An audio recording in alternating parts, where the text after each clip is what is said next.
చెప్తారు budget speech సందర్భంగా. అవును. అంతకుముందు వాళ్ళు చెప్పుకున్నారు కదా నవరత్నాల్లో, ఇట్లా అమ్మ ఒడి కింద మేము ఇంత కేటాయించాం, ఇంతమంది పిల్లలకి ఇస్తాం, విద్యాదీవెన కింద ఇంతమంది పిల్లలకి ఇస్తాం, ఇంత బడ్జెట్ అవుతుంది, అట్లాగే అదేది ఇంకా రకరకాలు ఉన్నాయి కదా పథకాలు, వాటన్నిటికీ అధికారికంగా చెప్పారు కదా బడ్జెట్ స్పీచ్లోనే చెప్పారు. అప్పుడు ఇవి దీనికి ఇవ్వబోతున్నాం, ఇవి దీనికి ఇవ్వబోతున్నాం అన్నట్టు ఆ రోజునే చెప్పారు. వీళ్ళు కూడా చెప్తారు కదా. కాకపోతే ఇందాక నేను చెప్పినట్టు మీరు అన్నది కూడా అదే, ఇప్పుడు పార్థసారథి గారు అన్నట్టు ఇందులో నుంచి ఇస్తారని.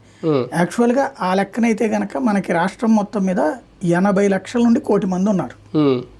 18 ఏళ్ళు దాటినటువంటి వాళ్ళు. 1 కోటి వేసుకుంటే 1 కోటి ఇంటూ 1500 కోట్లు కావాలి. మరి అంత బడ్జెట్ లేదు ఇక్కడ, 1100 ఉంది. మళ్ళీ అది అందులో ఆ జీతాలు అవి కూడా ఉంటాయి. కాబట్టి అప్పుడు ఇంకొక విధానం తీసుకురావాలి. ఓసీ తీసేసి బీసీ, ఎస్సీ, ఎస్టీ, మైనార్టీ అట్లా చూసుకుని 80% ఉంటారు. మళ్ళీ ఓబీసీ అంటున్నారు. ఓసీనే ఓబీసీ కదా లెక్క. ఇంకోటి ఒకసారి ఒకళ్ళకి ఇచ్చి ఒకళ్ళకి ఇవ్వకపోతే అదో సమస్య.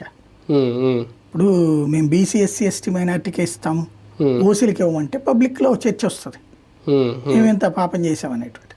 అక్కడ తేడా వస్తుంది. మళ్ళీ ప్రతిపక్షం లేని సభ నడుస్తోంది ప్రస్తుతం. అధికార పక్షానికి వరవ, ప్రతిపక్షం తొందరపాటు నిర్ణయం ఒక రకంగా ఇప్పుడు కలిసి వస్తుందని అనుకోవాలి. ఎదుటి వాళ్ళ అహం వీళ్ళ అదృష్టం.